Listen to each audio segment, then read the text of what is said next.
வாசகம் நடுநிலைப்பள்ளி தேவக்கோட்டை சிவகங்கை மாவட்டத்தில் இருக்கிற இந்த 1 முதல் 5 வகுப்பு வரையிலான மாணவர்களோட தான் நம்ம இருக்கிறோம். இன்றைக்கு நாம இந்த பள்ளிக்கு வரும்போது இந்த பள்ளி மாணவர்கள் வாசிப்பியக்க புத்தகங்கள் நிறைய படிச்சுட்டு இருந்தாங்க. அவங்களோட சேர்ந்து நாம இந்த வாசிப்பியக்க புத்தகத்தை வாசிக்க போறோம்.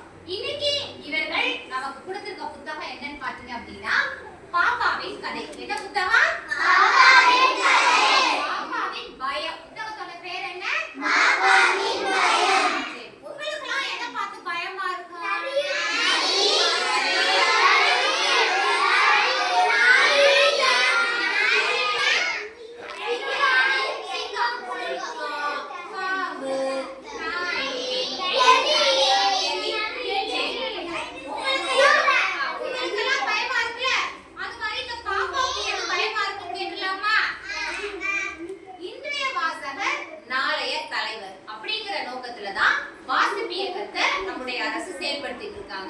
இந்த வாசிப்பியக்க புத்தகத்துல இந்த குழந்தைகளுக்காக நாம இன்னைக்கு பாப்பாவின் பயம் தான் வாசிக்க